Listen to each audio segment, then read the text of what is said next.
bom dia para você que acompanha a nossa programação. O NE1 está começando agora e com imagens de Olinda, centro histórico da cidade.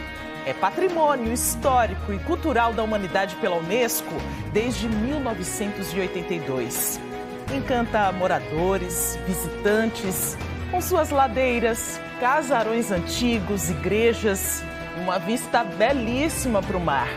Essas imagens são ao vivo, de drone, feitas pelo nosso repórter cinematográfico Ezequiel Quirino. Ele nos leva aí por esse passeio, por Olinda. Bora agora para outro ponto da região metropolitana, imagens da Ponte Paulo Guerra no Pina para você. Movimento bem tranquilo agora neste horário. A gente aproveita para dar uma olhadinha ali no cantinho, no céu, né? De acordo com a PAC, pode chover ainda ao longo do dia de hoje. E nesta edição do NE1 a gente vai falar sobre o sono das crianças durante as férias. Será que pode dormir muito tarde? Acordar mais tarde também? Uma especialista no assunto vai tirar as principais dúvidas sobre esse assunto para a gente hoje. E 2 milhões de moradores do Recife, de Jaboatão do Cabo, vão ficar sem água durante 3 dias. O abastecimento vai ser suspenso por causa de uma obra de manutenção da Compesa. Amanhã é dia de Nossa Senhora do Carmo. Você vai ver a programação no Recife. E como é feriado, o funcionamento de instituições públicas e do comércio vai ser diferente. A gente conta tudo para você. Tem ainda informações do trânsito, orientações para empreendedores que vendem ou querem vender produtos e serviços pela internet. E muito mais. Vamos juntos? Até 13h com muita informação para você. Agora são 11h49. Pessoas que são cadastradas no CadÚnico e precisaram atualizar os dados ou que estão tentando fazer a inscrição no sistema, formaram uma grande fila no posto central do Recife. Você está vendo aí nas imagens. Esse posto fica na Avenida Cruz Cabugá, no bairro de Santo Amaro. Foi tanta gente, mas tanta gente, que a fila dobrou e chegou à Rua do Veiga. Muitas pessoas chegaram ainda de madrugada para conseguir uma ficha. Eles aguardaram debaixo de chuva, de sol. Alguns levaram até crianças porque elas não tinham com quem ficar. Muitos idosos também esperavam na fila, que não tinha atendimento preferencial. Vamos então acompanhar o que os beneficiários disseram sobre a demora no atendimento. Cortaram minha aposentadoria. Eu tenho 68 anos, entendeu? Quando foi agora, foi pro banco receber dinheiro, eu não tinha mais meu dinheiro, cortaram. Aí mandaram eu vir para aqui, falar com o pessoal aqui para autorizar, para ver se meu sistema aqui, se cortaram meu dinheiro. Desde terça-feira que eu tô vindo, aí quando chove eu corro para ali para baixo com ele. Caiu o sistema, aí tive que voltar na quarta-feira. Aí na quarta-feira vim, disseram que o sistema caiu de novo. Aí quando foi hoje eu vim de novo. Eu estou aqui fazendo a minha renovação do Bolsa Família. Faz um mês que eu venho todo dia. Aí hoje consegui. Hoje conseguiu. Mas ainda vai ser atendida ali? E ainda não, né? Tô na porta ainda, né? Não sei, né? Só Deus sabe, né? E ontem a gente veio da viagem perdida também. Saímos no mesmo horário, debaixo de chuva, 4 horas da manhã. A senhora veio fazer o que aqui? Renovar o Bolsa Família. Você vê gente, né, que teve dificuldade porque perdeu o benefício, acordou madrugada, já chegou muito cedo lá à central. Nós temos imagens ao vivo, a gente acompanha agora direto da central do CadÚnico e a gente observa que a movimentação continua muito intensa, né? A gente vê do lado de fora que não tem mais a fila, as pessoas estão sentadas, mas tem muita gente ainda aguardando o atendimento. Até pela situação que a gente viu desde a madrugada, né? Não tinha como resolver, né, a situação de todos tão rápido. Ainda pela manhã, muita gente que pegou ficha logo cedo ainda aguarda esse atendimento, a atualização do cadastro, pessoas que estão em busca dos serviços e benefícios dos programas sociais que são oferecidos por meio do CadÚnico. Tem que ter o cadastro atualizado para ter acesso, por exemplo, ao Bolsa Família. Então a gente está com essas imagens ao vivo, acompanhando essa movimentação que foi gerada, né, por causa dessa instabilidade no sistema, uma série de outras questões. E claro que nós pedimos essa resposta para a Prefeitura do Recife, que disse que esse atendimento foi normalizado antes das 8 horas da manhã. E isso é o que está na nota, tá? O que a gente está vendo agora ao vivo é que pelo menos esse sistema, pelo visto, está um pouco mais estável, né? Algumas pessoas já foram atendidas, não tem mais aquela fila do lado de fora, mas a gente observa que muita gente ainda está em busca desse atendimento, que foi prejudicado por causa de uma instabilidade no sistema do governo federal. A Prefeitura do Recife informou também que a central do CadÚnico tem registrado maior demanda por causa dessa atualização obrigatória de cadastros de famílias unipessoais. O que é isso? Que são aquelas compostas por uma única pessoa morando sozinha. A Prefeitura afirmou que vai monitorar a situação para garantir esse atendimento à população, um atendimento que é tão importante. As pessoas dependem desse dinheiro, dependem desses programas sociais e a gente vai seguir acompanhando. Olha, a Compesa vai realizar uma obra de manutenção no sistema Pirapama, que abastece 3 cidades da região metropolitana. Essa notícia já está no nosso portal na internet, o G1 Pernambuco, e você acessa apontando a câmera do seu celular para o QR Code que está aparecendo aqui na nossa tela. 2 milhões de moradores do Recife, de Jaboatão dos Guararapes, do Cabo de Santo Agostinho, vão ficar 72 horas sem água nas torneiras. Na reportagem do G1, você confere os bairros que serão afetados. Essa suspensão na água começa às 10 da noite do dia 22 de julho, ou seja, daqui a uma semana. Então é importante armazenar água com segurança e economizar para esses dias de suspensão do serviço de abastecimento, tá? Agora, bora seguir pelo trânsito? Nós já temos imagens ao vivo para você da Avenida Norte, ali no bairro da Mangabeira, na entrada da Professor José dos Anjos. No lado direito, a gente observa a movimentação de quem vai sentido Encruzilhada. Do lado esquerdo, de quem vai sentido Terminal de Integração da Macaxeira, movimentação bem tranquila aí na região. A gente está chegando pertinho do meio-dia, essa movimentação deve se intensificar, mas por enquanto, trânsito livre para o motorista que está passando por aí. Agora a gente vai para a Avenida Agamenon Magalhães. Bora ver como é que está lá, em frente à Praça do Derby, ali no cruzamento com a Ponte da Boa Vista, ali bem pertinho mesmo da Praça do Derby, tá, gente? Nós temos algumas câmeras de trânsito, a gente vai circulando para você ficar sendo monitorado aí, para você que está saindo de casa, está indo para os compromissos agora da tarde. A gente observa que tem agente da CTTU para orientar, para organizar o trânsito. Parou agora, não sabemos se é por causa de algum problema no semáforo, mas temos 2 agentes aí organizando esse trânsito, uma movimentação mais intensa aí na região. A gente observa um motociclista passando agora por aí. Agora a gente vai para Domingos Ferreira, no cruzamento com a Bruno Veloso. Bora lá para a zona sul do Recife. Neste ponto, os motoristas seguem no sentido Piedade, Candeias. Em Jaboatão dos Guararapes, movimentação tranquila, sem congestionamentos aí na região. Agora bora falar de venda. Quem trabalha nessa área sabe que divulgar bem o produto ou serviço é uma das chaves para o sucesso, né? E a internet é uma aliada importante. Um evento no Recife traz estratégias para os empreendedores. Camila Torres tem os detalhes e, pelo visto, eles já estão aí a postos, anotando tudo, né, Camila? Conta pra gente. Bom dia para você. É um dia inteiro de curso, tá, Maristela? Bom dia para você, para quem nos acompanha. Eu estou falando ao vivo do Sebrae. Estou pegando aqui, ó, o finalzinho da programação da manhã, mas continua à tarde.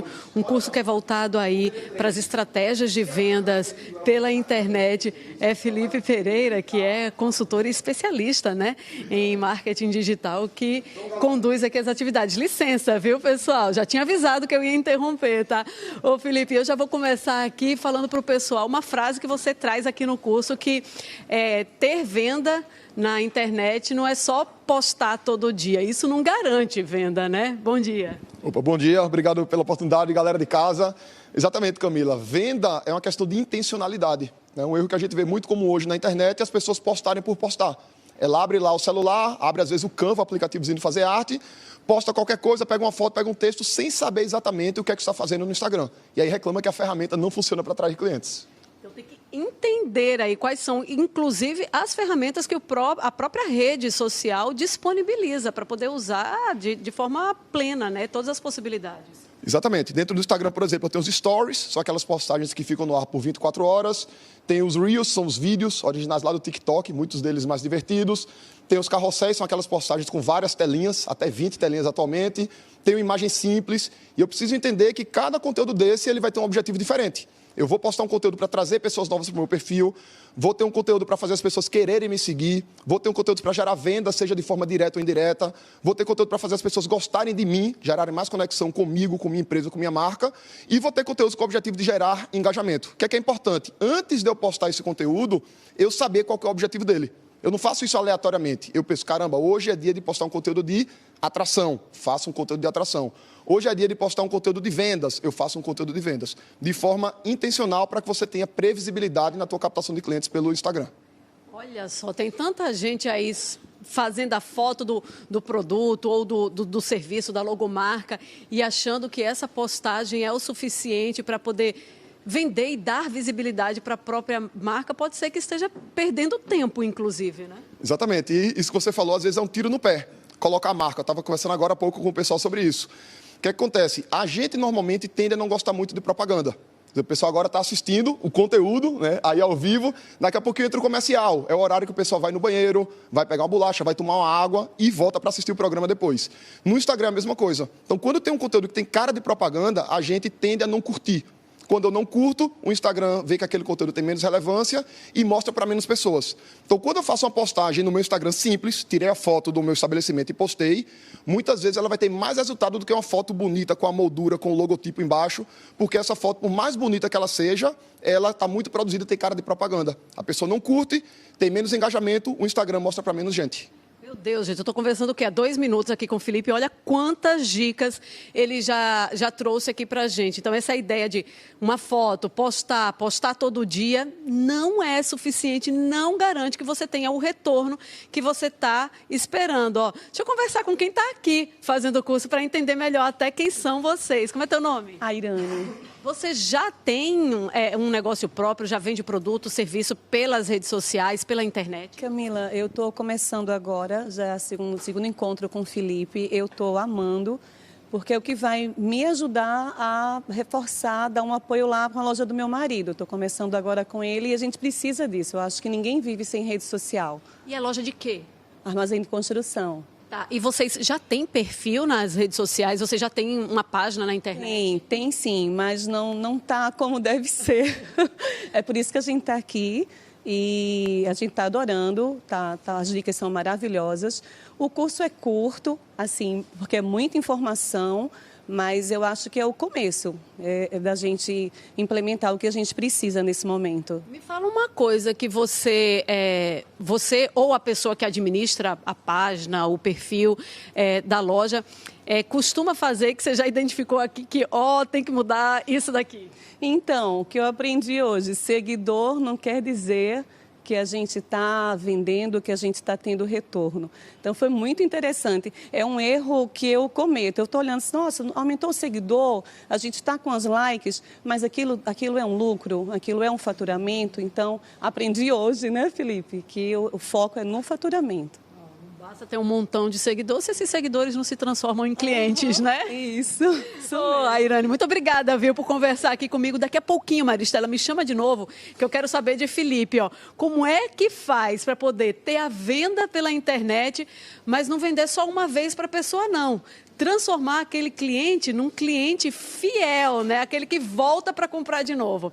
Conversa para daqui a pouco, só chamar. Fidelizar esse cliente, né? Tô gostando demais, Camila, dessa troca de experiência. A gente já conversou com a Airane, a gente quer aprender ainda mais com o Felipe, né? E você quer participar dessa conversa também? Vai lá no nosso Instagram, vai também no nosso canal Globo, o QR Code vai aparecer aí na nossa tela para você mandar perguntas, que daqui a pouco Camila Torres está de volta. E o NA1 traz agora um tema que faz parte da realidade de muitas famílias. Por motivos de saúde ou idade, algumas pessoas acabam precisando de ajuda para cuidar de si mesmas ou de seus bens. Para isso, a Justiça permite que alguém se torne responsável legal e desempenhe esse papel por meio da curatela ou da tutela. Gustavo Ferreira está com um advogado. Qual é a diferença, hein, Gustavo? Boa tarde para você. Oi, Maristela, boa tarde para você, boa tarde a todos. Bom, em algum momento da nossa vida a gente já deve ter ouvido falar ou da tutela, né, da figura do tutor, ou também da curatela, né, a figura do curador. Respondendo sua pergunta, eu já vou apresentar Hugo Buonora, que é advogado, integrante da Comissão de Direito da Família da OAB de Pernambuco. Ele já vai responder essa pergunta. Doutor, boa tarde, bem-vindo ao NA1. Qual é a principal diferença entre a tutela e a curatela? Boa tarde, Gustavo. Boa tarde, pessoal que acompanha o NA1. Veja, a tutela e a curatela são institutos muito parecidos, mas a diferença crucial delas é que a tutela ela visa outorgar a representação de menores de idade, sendo que, ordinariamente, o menor de idade ele é representado pelos próprios pais. Então a tutela só vai existir quando aquele menor ele não puder ser representado pelos pais.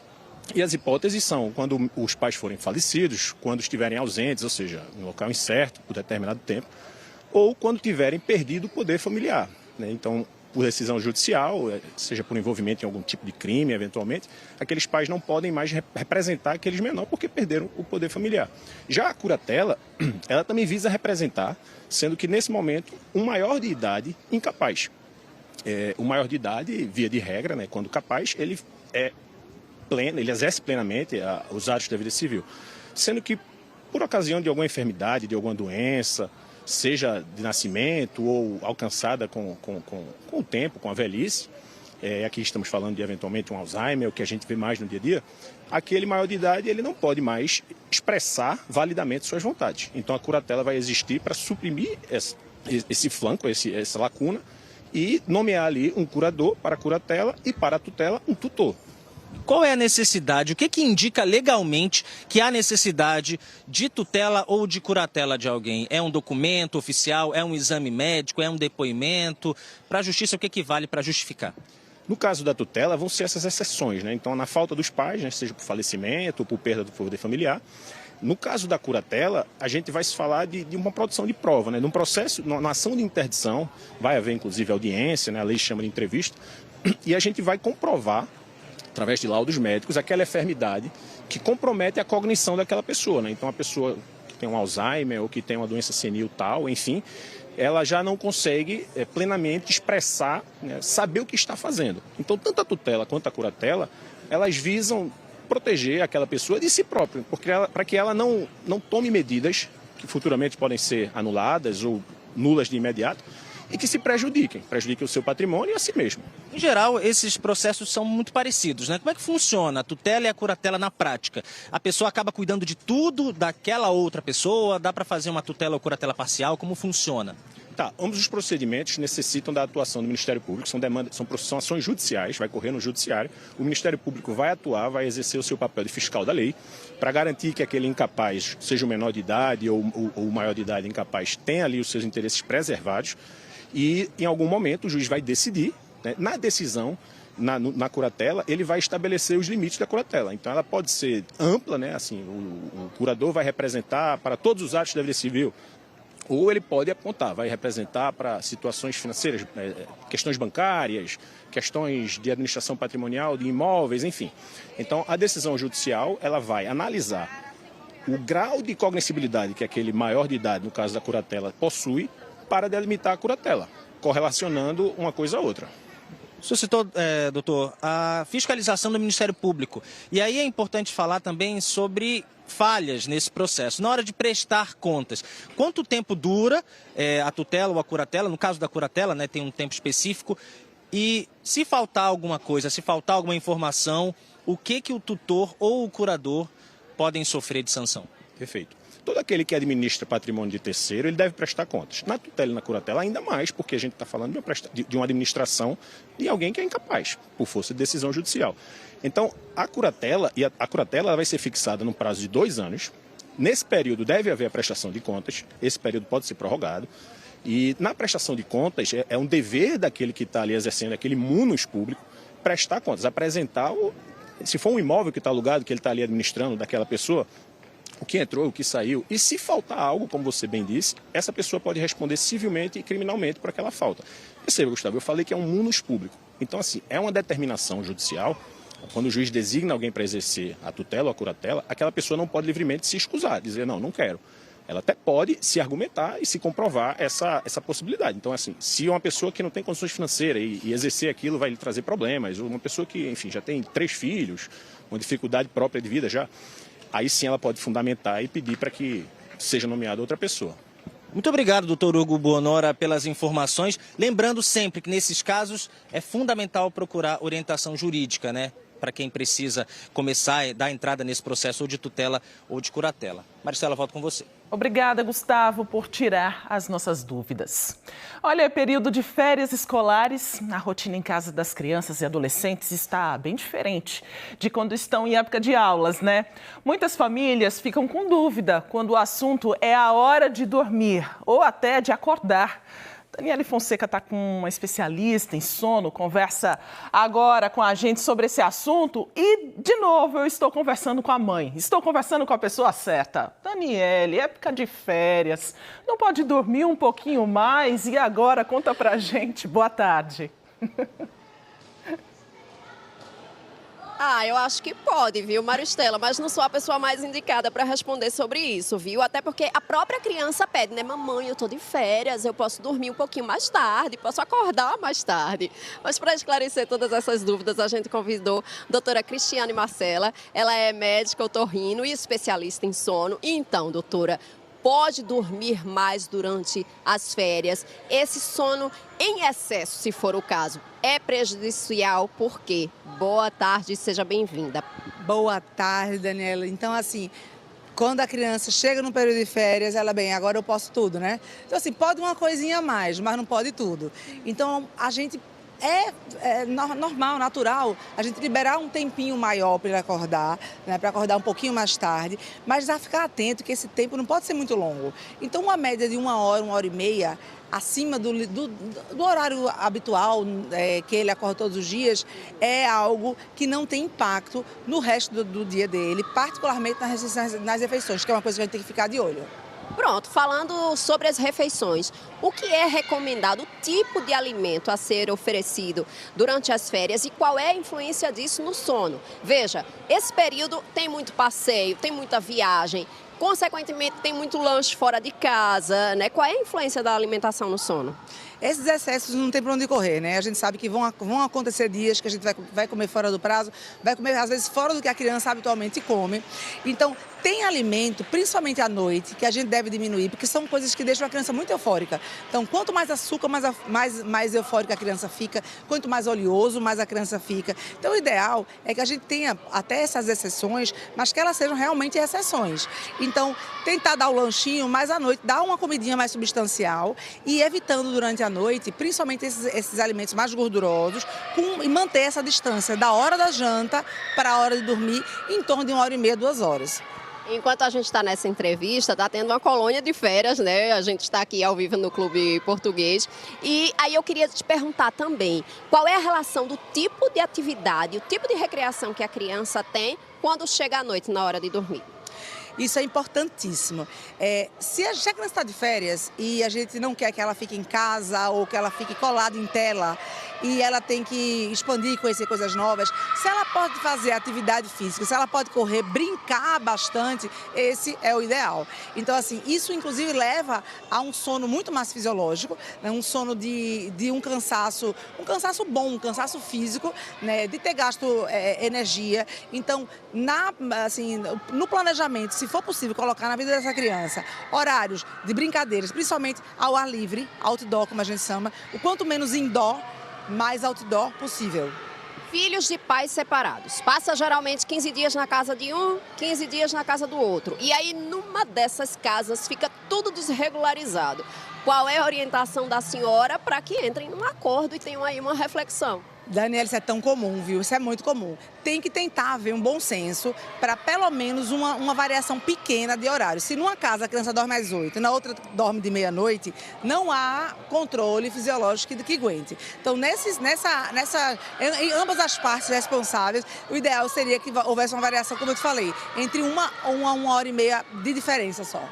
E quanto tempo antes, doutora, do reinício das aulas, né? Geralmente ali 4 de agosto, acho que a maioria das escolas retorna com as atividades. Quanto tempo antes fazer aquele, digamos, desmame das férias e aproximar o horário de dormir e de acordar?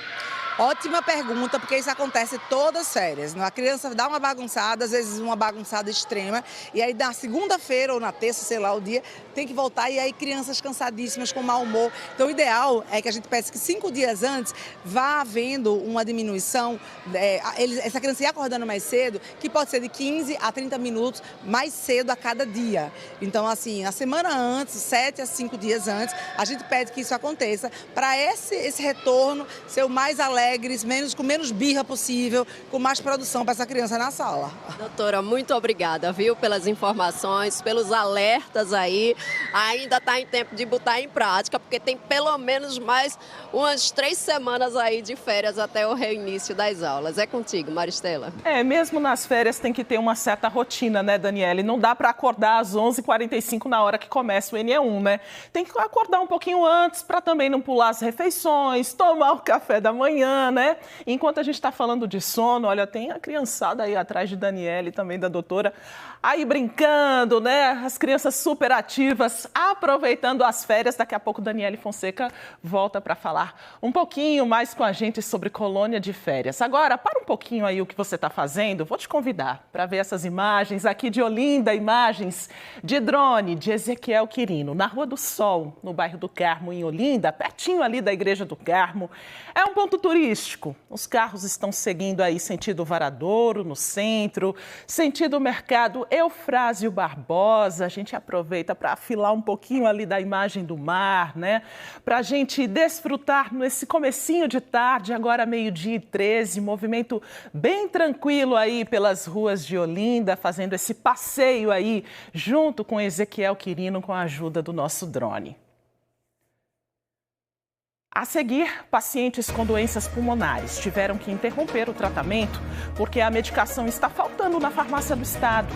Para comprar, eles teriam que pagar mais de R$300 por mês. 30% da população brasileira tem gordura no fígado ou esteatose hepática, uma doença silenciosa, que raramente dá sintomas, viu? Mas que pode evoluir e causar outras doenças mais sérias. E a gente vai para o intervalo com imagens da área central do Recife. Você observa o céu com muitas nuvens, a maré secando aí baixinha no rio Capibaribe. Agora, 12h14, o NE1 volta já. Olá, New Internet Nova, você leve. New!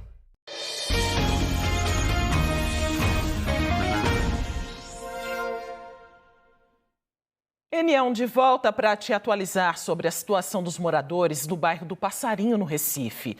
Você viu aqui com a gente ontem que parte do asfalto da rua Andorinha cedeu. Postes de iluminação foram atingidos e os ônibus estavam sendo desviados por causa do perigo do buraco que se formou na pista. A gente foi em busca da Prefeitura do Recife, que informou que ia mandar uma equipe ao local para avaliar a situação da rua. Nós também procuramos a Neo Energia, que foi até o local para ajeitar os postes. Ontem à noite, moradores fizeram vídeos mostrando que a rua continuava numa escuridão danada. Eles estão preocupados. Você está vendo agora aí como ficou ontem à noite. Eles ficaram muito preocupados com o risco de acidentes, né? Aí nós procuramos a Neo Energia mais uma vez. A companhia explicou que fez o serviço necessário na rede elétrica, mas que a iluminação pública era responsabilidade da Prefeitura. A Prefeitura do Recife falou hoje que vai mandar uma equipe da Enlurb ao local para ver essa questão da iluminação. E sobre o buraco, a Prefeitura informou que vai começar a obra ainda nesta semana. Assim que possível, a circulação de carros será normalizada e a gente segue acompanhando. Segue internado no Hospital da Restauração no Recife um dos homens que foram baleados durante uma blitz da Polícia Militar em Jaboatão. 4 jovens estavam num carro quando, de acordo com a polícia, eles não atenderam ao pedido de parar e fugiram. Ainda segundo a PM, houve uma perseguição e troca de tiros. Mas os ocupantes do carro negam que estavam armados. Um deles foi baleado no pescoço e morreu. Foi neste carro cinza que os 4 amigos estavam.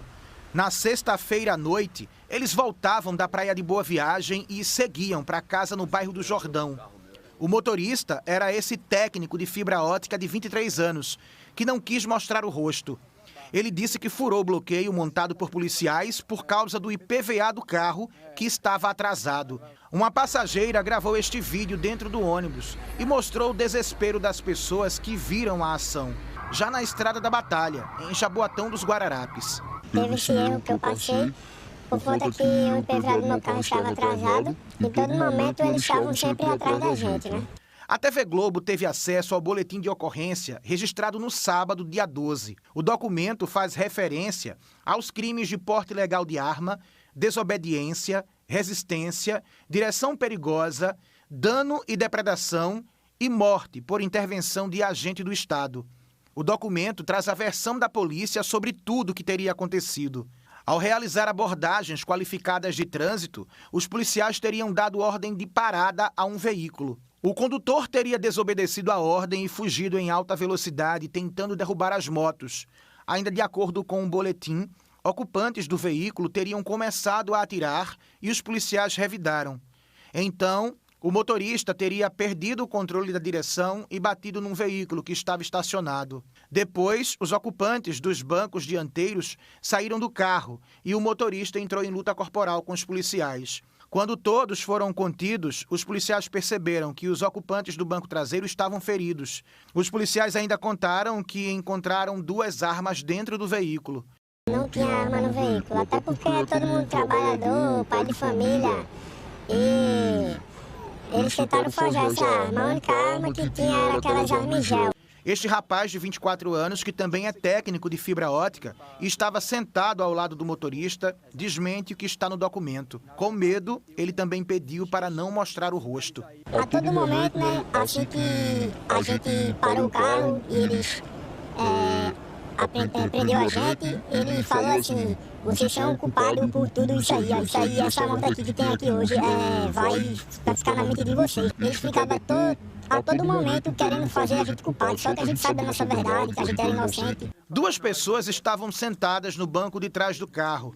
O técnico de celular, Lucas Ricardo da Silva, de 25 anos, que foi acertado com um tiro nas nádegas, e o técnico de informática, Lucas Brendo da Silva, de 29 anos, que levou um tiro no pescoço e morreu. Os pais dele estão inconformados.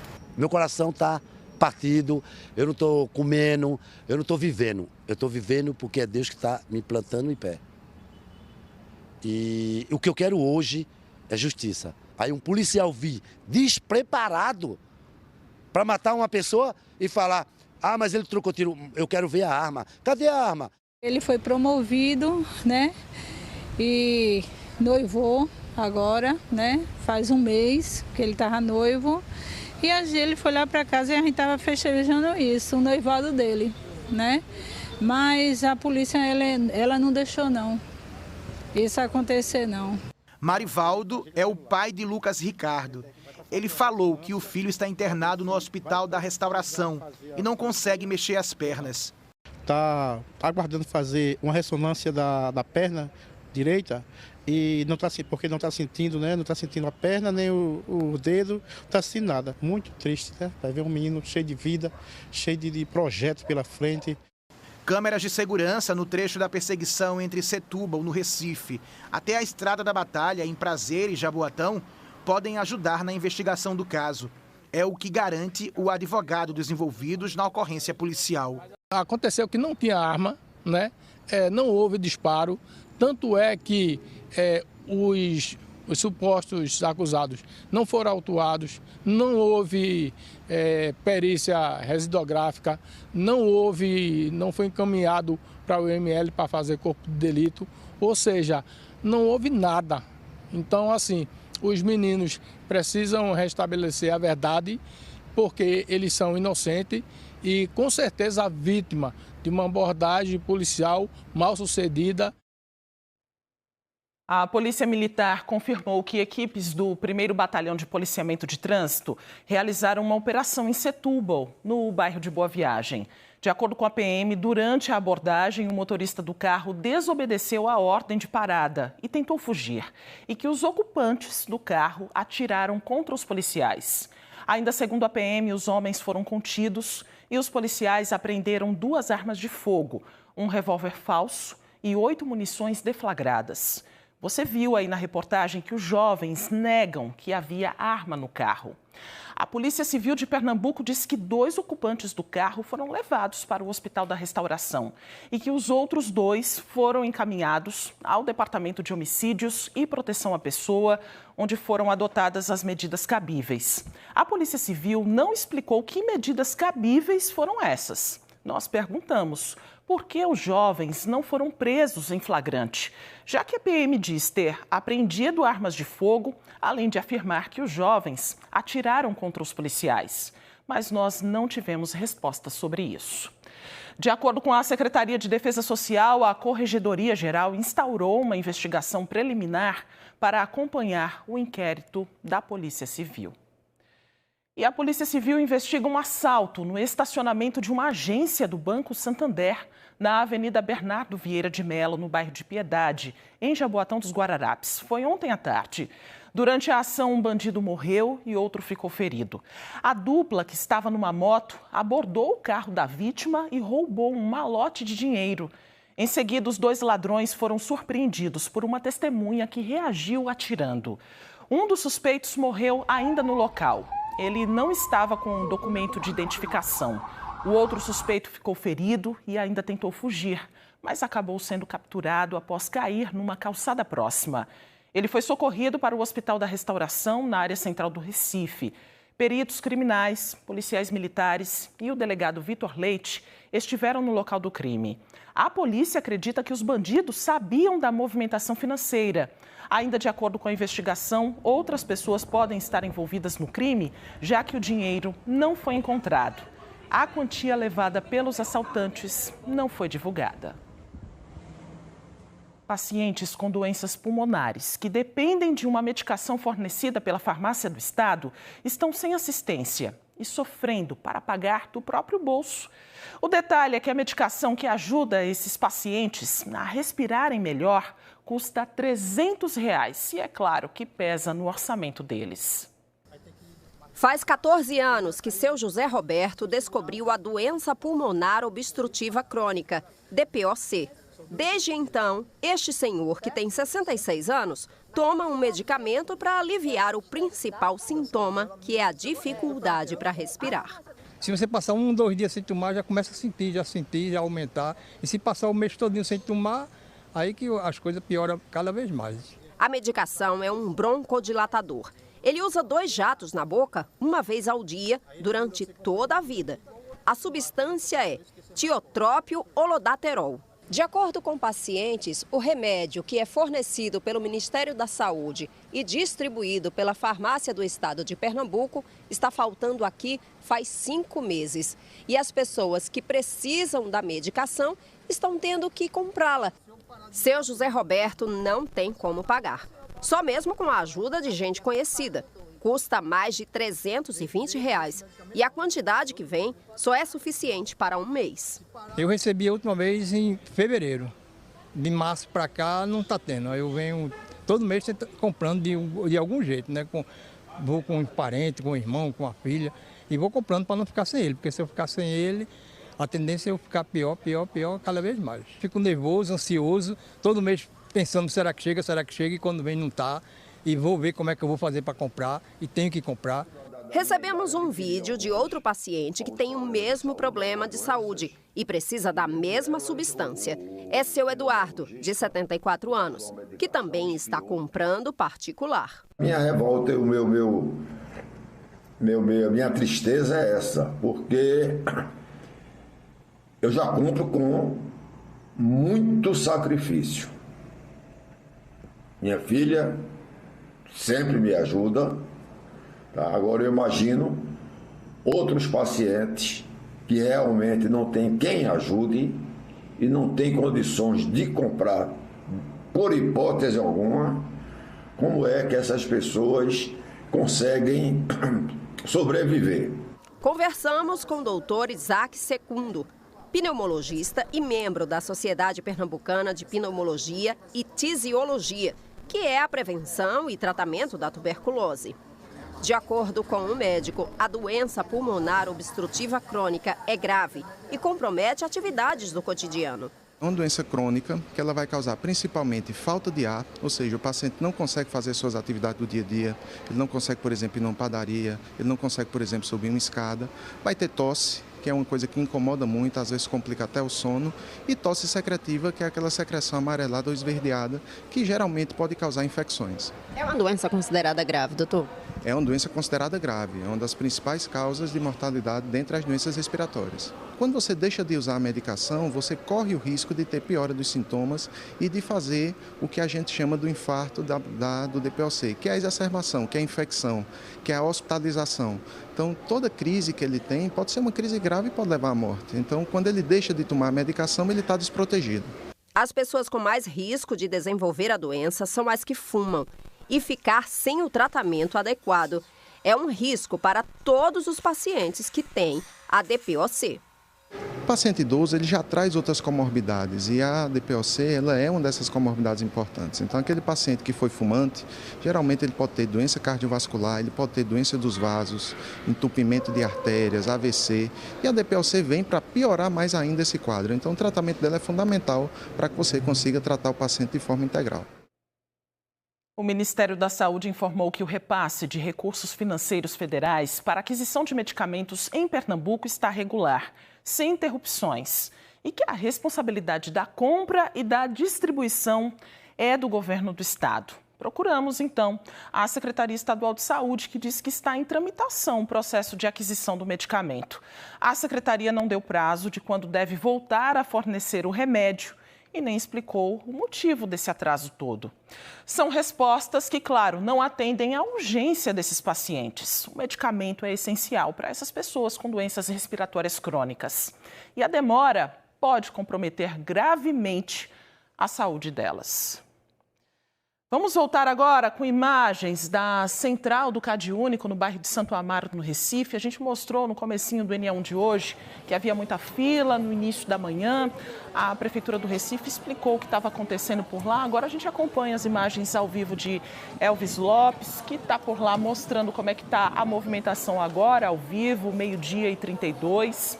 A Prefeitura do Recife explicou que a central tem registrado uma demanda maior mesmo de beneficiários do CadÚnico por causa da exigência do governo federal de atualização de cadastros e também por causa da suspensão de benefícios como o Bolsa Família e o BPC para quem está com dados desatualizados há mais de 2 anos. Além disso, de acordo com a Prefeitura, o atendimento também foi afetado por instabilidades no sistema federal, que passou por mudanças em março deste ano e tem enfrentado falhas e manutenções programadas. A Prefeitura do Recife reforçou que vem investindo na qualificação da central, segue monitorando a situação para garantir um atendimento digno à população, um atendimento organizado também.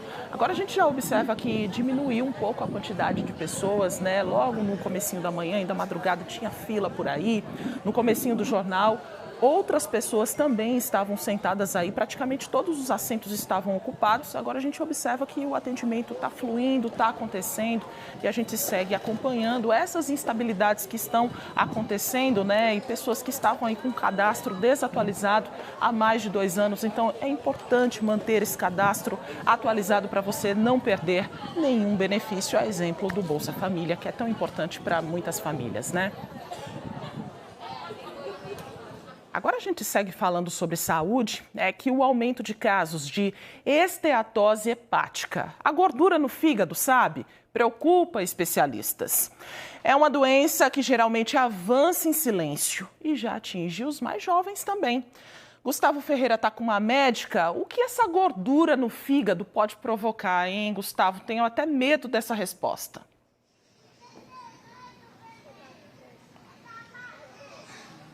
Todos temos, viu, Maristela? Boa tarde para você. Estou de volta agora falando aqui do IMIP, no bairro dos Coelhos, centro do Recife. Porque gordura no fígado, muita gente acha que pode não ser nada. pode dizer, todo mundo tem. E realmente muitas pessoas têm. 30% dos brasileiros têm gordura no fígado hoje, que é a esteatose hepática. Mas ela pode evoluir, pode virar até um câncer, inclusive. Mas quem vai responder essas dúvidas para nós está aqui ao meu lado a doutora Lilian Rose, que é médica hepatologista aqui do IMIP. Doutora, boa tarde.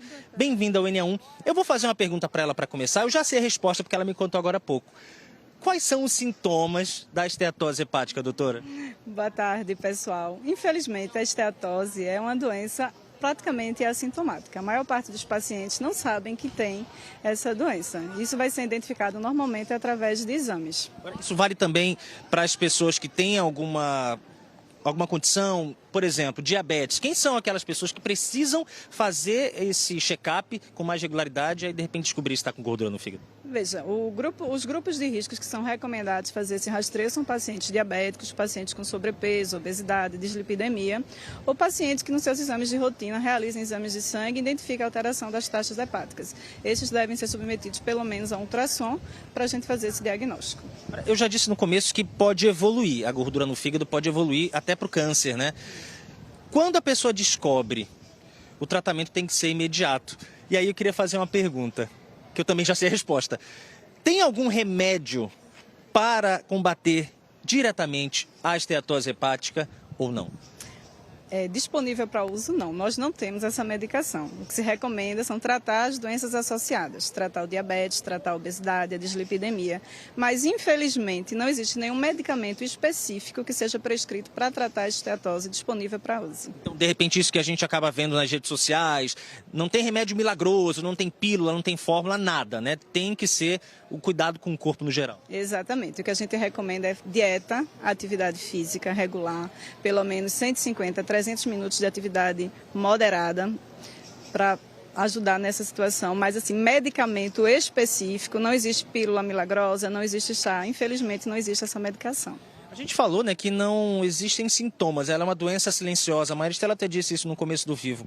Mas o que dá para perceber de mudança no corpo com a esteatose hepática depois dos exames? O que pode ser um sinal, assim, como ela é muito silenciosa, é difícil. Mas o que ela pode causar no organismo? Veja, como eu falei, ela é uma doença silenciosa. A esteatose, ela só vai apresentar algum sintoma relacionado quando tiver uma doença mais avançada do fígado. 20% desses pacientes podem evoluir com fibrose no fígado, que é uma hepatite, e pode levar também a cirrose. Os pacientes que já chegam com sintomas, normalmente já estão nesse estágio mais adiantado da doença, muitas vezes já com cirrose no fígado. E aí, ele pode ter os sintomas clássicos da cirrose. Pode ter olho amarelo, barriga d'água, complicações da própria doença cirrose.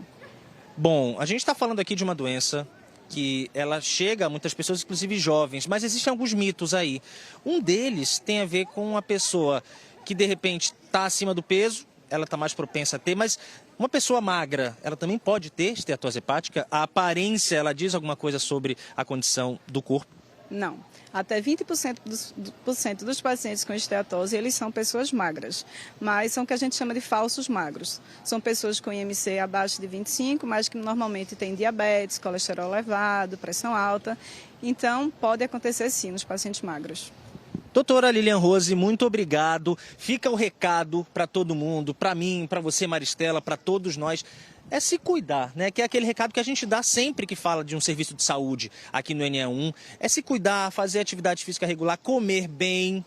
E aí você evita vários problemas, entre eles a esteatose hepática, conhecida como gordura no fígado. Maristela. Isso, Gustavo, é um alerta para todo mundo, né? Um alerta que a doutora Lilian traz para a gente, né? Porque o que chega sem avisar pode chegar de uma forma muito agressiva lá na frente, né? Então a prevenção é muito importante. A gente segue agora com outros assuntos. Uma reunião pública na Câmara de Vereadores do Recife discutiu o impacto da tecnologia em empreendimentos locais. É para entender como a inovação pode gerar oportunidades, reduzir desigualdades sociais e fortalecer os negócios. A reunião foi promovida pela Frente Parlamentar de Inovação Tecnológica da Câmara do Recife. Participaram representantes do poder público, sociedade civil e empreendedores. A escuta dos empreendedores mostrou que ainda há barreiras quando o assunto é formação, capacitação técnica e acesso a linhas de crédito. Nara é dona de uma loja que vende camisetas e acessórios personalizados. A loja foi criada em 2018. Para ela, novas iniciativas são importantes para garantir o funcionamento e crescimento da pequena empresa. Quando a gente tem um incentivo com taxas baixas, né, com juros baixos, a gente vai poder produzir muito mais, juntar muito mais gente, tanto para a gente, que já tem 8 funcionários no momento, mas quem é um MEI, uma MEI. E o digital é essencial, né? As pessoas precisam se capacitar. Quanto mais informação, melhor. A gente já sai na frente, né? A expectativa da Frente Parlamentar é de que, a partir desse debate, surjam novas políticas públicas que fortaleçam o ecossistema de inovação do Recife e deem mais oportunidades para quem já está no mercado. O encontro foi uma iniciativa do vereador Zé Neto, do PSB. A ideia aqui é a gente ouvir todos esses segmentos, trazer a universidade também para junto, para que a gente escute a universidade, como também a gente ver o que a tecnologia pode ajudar as economias criativas, colaborativas e compartilhadas. A gente já entende dessa vocação da nossa cidade na inovação e a gente ser parceiro. Acho que esse é o papel da Casa Legislativa, é estar ao lado dos segmentos e dos setores importantes da cidade do Recife. O secretário de Transformação Digital, Ciência e Tecnologia da Prefeitura do Recife falou sobre os programas ativos para melhorar a performance digital dos empreendedores. O Conecta Recife, ele tem uma série de serviços, mais de 800 serviços disponíveis na palma da mão. O Go Recife, a nossa plataforma de trabalho e emprego, já tem mais de 160 mil currículos cadastrados, mais de 3 mil empregos, que todos os dias, né, tem vaga de emprego sendo colocada aí na nossa plataforma. A Prefeitura do Recife lançou aí mais de 2.500 vagas nos últimos 4 anos no Embarque Digital, que já é uma formação moderna, onde o aluno ali em 2 anos se forma no curso tecnólogo de tecnologia. Isso tem duplicado e às vezes triplicado a renda familiar daquela pessoa. E isso também tem mudado, inclusive, a região do Porto Digital. A gente tem cada vez mais a periferia dentro, né, dessa região, do ambiente de inovação. Isso faz com que a gente fure a bolha e traga pessoas que pensem outros problemas da cidade dentro do nosso ecossistema. Michele empreende há 9 anos. Ela tem uma loja colaborativa onde reúne o trabalho de diversos artistas de Recife e Olinda. A empreendedora enxerga a tecnologia como uma aliada nos negócios. Desde o artesanato tradicional, desde a cultura popular até a tecnologia da informação. Então, tudo isso conversando por meio de uma estruturação, de uma política pública que faça o adensamento desses arranjos produtivos, que dê, de fato, acesso ao mercado, acesso a crédito e a estruturação da inovação para esses negócios é o caminho para um desenvolvimento que seja inclusivo. E a tecnologia também pode ajudar a alavancar as vendas. Empreendedores estão participando de um evento. E Camila Torres acompanha, inclusive, a dificuldade de muitos empreendedores é a fidelização desse cliente, né? Além do bom serviço prestado, o que mais esse empreendedor tem que fazer, Camila, para garantir que esse cliente volte?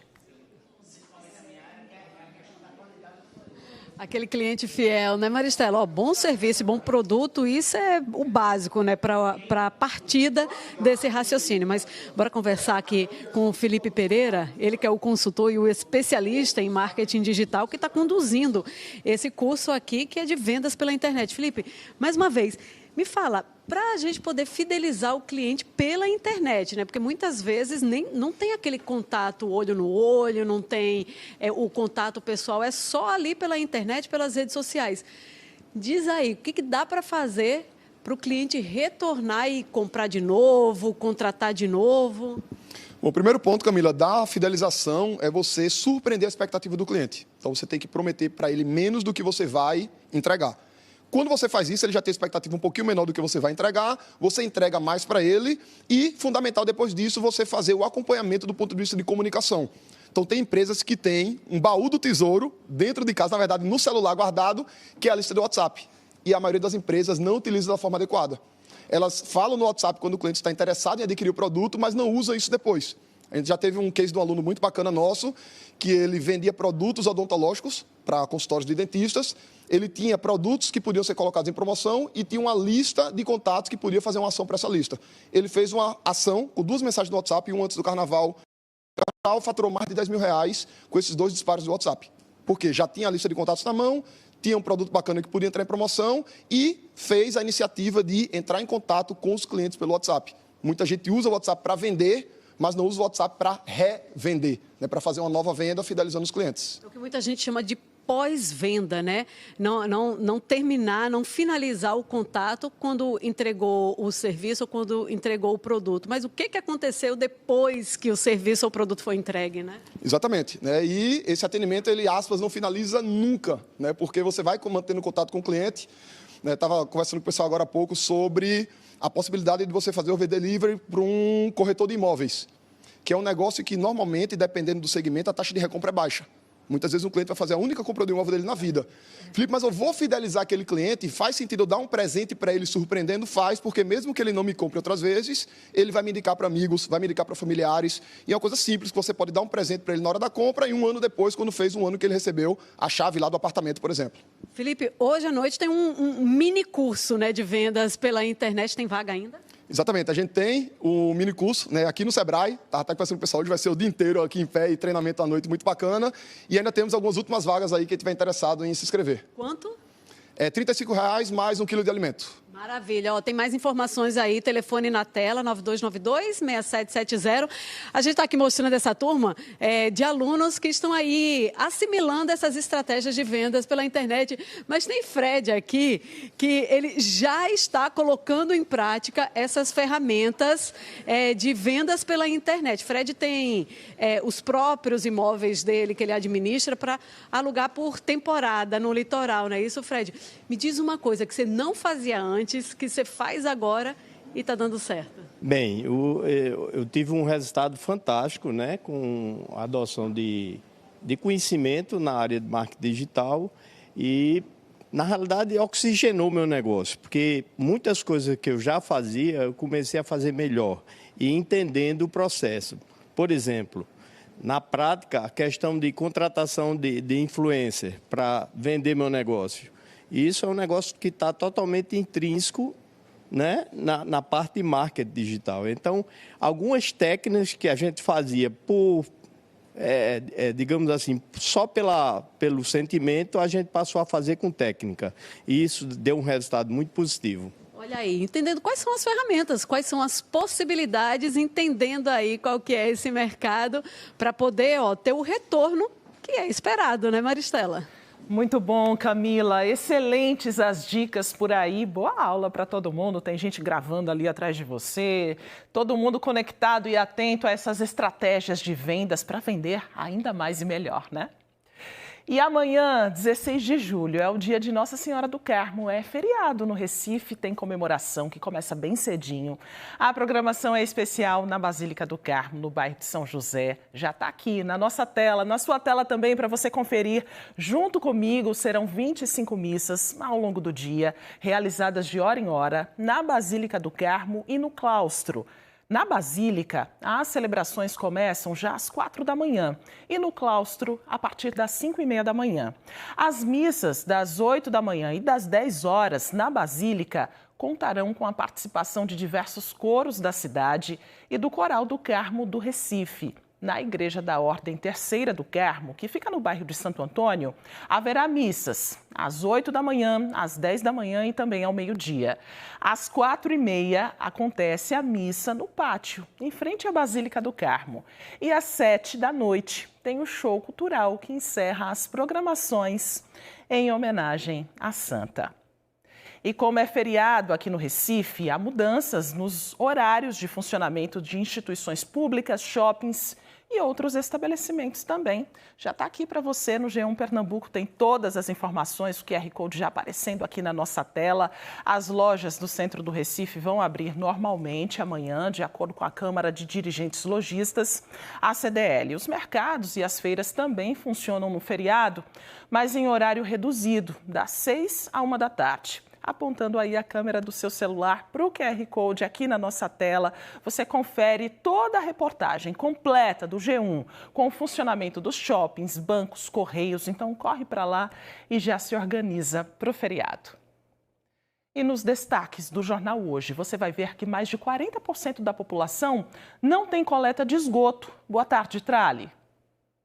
Olá, boa tarde. Estamos sempre de olho nos assuntos que mexem com a sua vida. Logo mais então no JH, a gente vai falar do básico que ainda falta no Brasil. Mais de 40% da população não tem coleta de esgoto. Aliás, hoje o marco legal do saneamento completa 5 anos. 4 cidades no Rio estão entre as 20 piores do país e os problemas envolvem falta de coleta e tratamento de esgoto, falta de água potável e por aí vai. E uma tradição que atravessa séculos. Salvador tem um dos maiores acervos originais de azulejos portugueses no Brasil. Eles decoram igrejas históricas, retratam passagens da Bíblia, mostram cerimônias católicas, mas em muitos locais estão precisando de uma boa restauração. Todos os detalhes você confere daqui a pouco no Jornal Hoje. Muito obrigado e até já. E nessas férias de julho, o NE1 vem mostrando várias opções de diversão para as crianças e adolescentes não ficarem parados em casa, né? No Clube Português está acontecendo uma colônia de férias. Quem está lá é Daniele Fonseca, ela tem todos os detalhes. A criançada, a turma já está aí, né, brincando, se exercitando. Como é que faz para participar, hein, Daniele? Ah, Maristela, daqui a pouco eu passo o caminho, viu? Para quem quiser colocar a meninada aqui para gastar energia. Nós estamos na quadra, né, do Clube Português. Está acontecendo essa atividade aí com bola desses garotos, dos meninos e meninas. Deixa eu dar uma palavrinha aqui com um deles, ver se eu consigo, né? Se eu não levo uma bolada. Acho que cheguei na hora certa. Tudo bom? Como é teu nome e tua idade?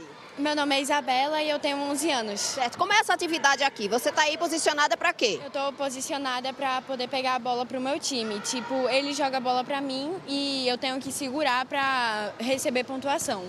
E a gente está jogando um tipo de basquete que não tem que acertar na cesta do adversário. Certo. Você é a cesta, então? É, basicamente. Joia. Teu nome e tua idade? Eduardo. Eduardo. Certo, desculpa. E você, o que é que tá mais gostando aqui dessa atividade? Do basquete. Certo. Tá bom. Boa tarde aí, galera. Boa tarde! Joia, deixa eu vir aqui. Agora para outra turminha. São crianças menores, né?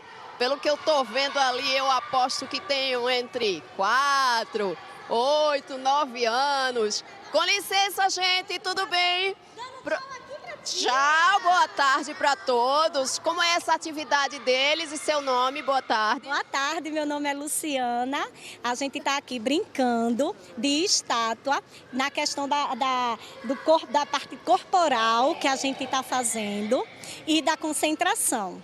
E estátua? Pode mexer, nem que seja o olho? Não. Como é o seu nome e quantos anos? O meu nome é Sofia e eu tenho 6 anos. Sofia, então, estátua. Olha aí, conseguiu. Vamos pro lado de cá agora. Deixa eu conversar com uma avó que eu encontrei aqui, né? Carla, tá aqui com a netinha dela. Qual a importância dessa atividade assim durante as férias? Carla, boa tarde. Minha neta veio de São Paulo, ela veio passar as férias comigo e assim, foi a melhor coisa que teve, foi essa colônia de férias de professor Nogueira. Tanto ele quanto as meninas que auxiliam ele são maravilhosas e tira da tela, tira de ficar em casa sem fazer nada, aqueles correm, brincam, eu recomendo 100%. A quem puder trazer, nota 1000. Muito obrigada e um descanso aí para os pais, né? Deixa eu falar agora com o coordenador aqui da colônia de férias, Nogueira. Nogueira, dá uma chegadinha aqui. Dá a bola aí para a meninada. Tudo bem? Boa tarde. Tudo bem, boa tarde. Me diga algumas das atividades oferecidas aqui. Nós temos aqui a prática da desportiva, cultural e artística. As crianças vêm para cá exatamente para brincar, se divertir, ser feliz. Elas vêm para cá fazer amizade, elas vêm para cá fortalecer a amizade que já existe.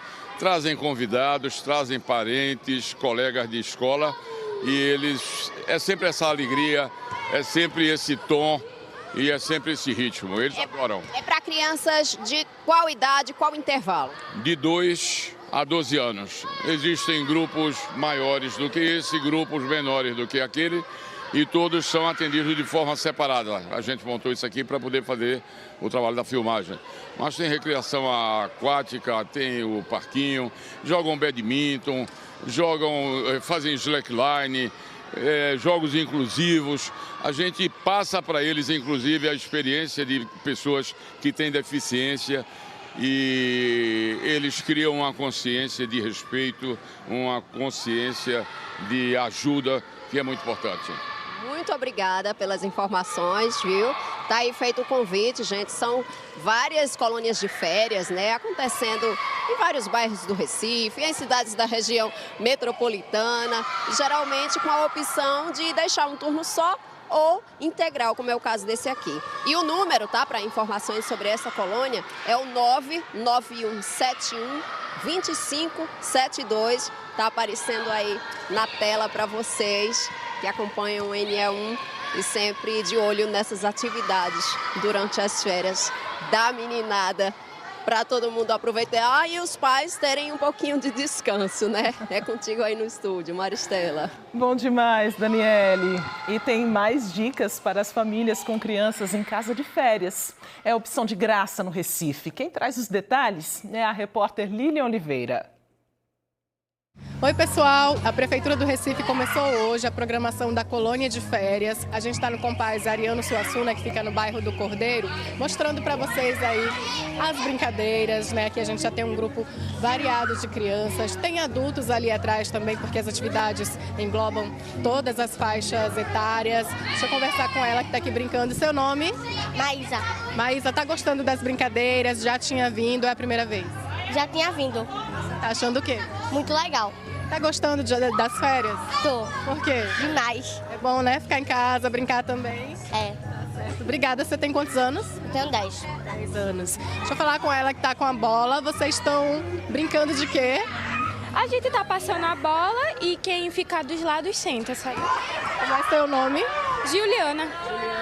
Juliana tá de férias, tá em qual série? Eu tô no 7º ano. O que você gosta de fazer nas férias? Eu gosto de, geralmente, escutar música quando eu mexo no celular. Eu gosto de assistir vídeo e eu gosto de sair também, sabe? Muito obrigada, viu? Aproveita as férias, as brincadeiras. Deixa eu conversar com a Poliana Camarote, que é a gestora do Compaz Ariano Suassuna, para falar um pouquinho da programação, né, Poliana, que está bem rica. E queria que você detalhasse também que não tem limite de idade para brincar, né? Isso, Lilian, bom dia, tudo bem? A gente está começando hoje aqui toda a rede Compaz.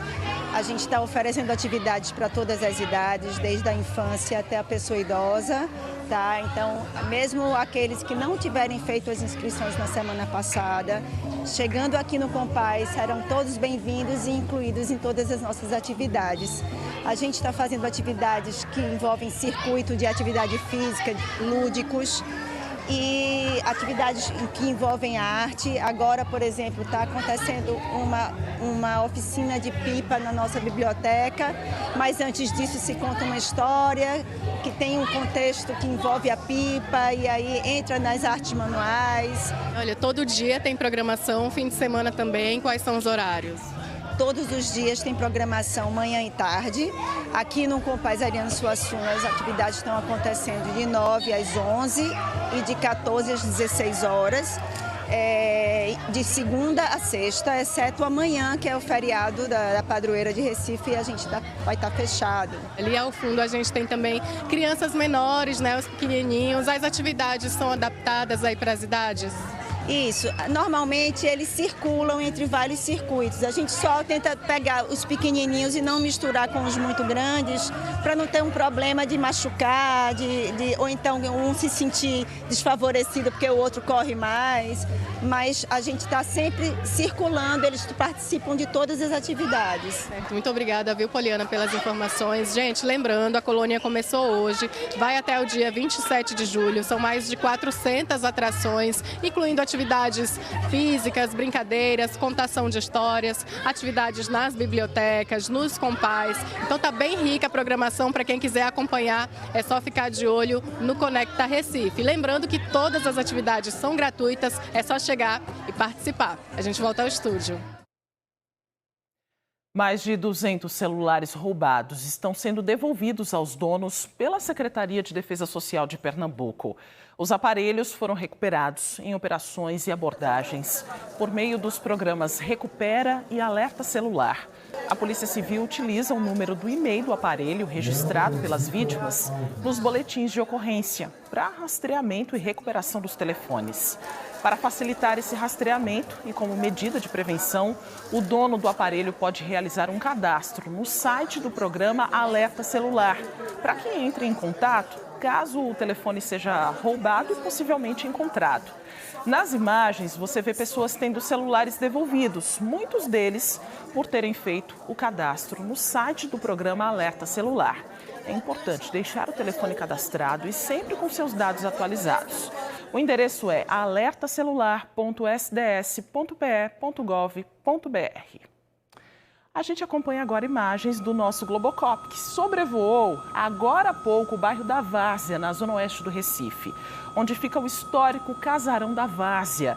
A Prefeitura do Recife informou agora há pouco que vai isolar o terreno com tapumes, ainda hoje, para começar ações de conservação do espaço público. Este casarão está abandonado há mais de 10 anos. Tem uma grande importância arquitetônica para a cidade, mas estava sofrendo com a falta de atenção do poder público. Os moradores da área lutaram bastante para esse cenário de abandono mudar. Ainda de acordo com a Prefeitura do Recife, um projeto de requalificação foi concluído e agora busca recursos para viabilizá-lo. Agradeço demais a sua companhia. Tá chegando ao fim o NE1 de hoje. Massa demais almoçar com você todos os dias. Olha, a gente volta amanhã, tá? Agora 13h em ponto. Perdeu algum assunto? Quer rever alguma reportagem? Corre lá pro Globoplay. Tá tudo lá para você. Muita informação também no G1 Pernambuco. Uma ótima tarde para você. Fique agora com o Globo Esporte, com as imagens no trânsito, no Recife, imagens ao vivo para você da movimentação na Agamenon Magalhães, ali pertinho do Derby. A gente continua circulando pela região metropolitana. Até amanhã.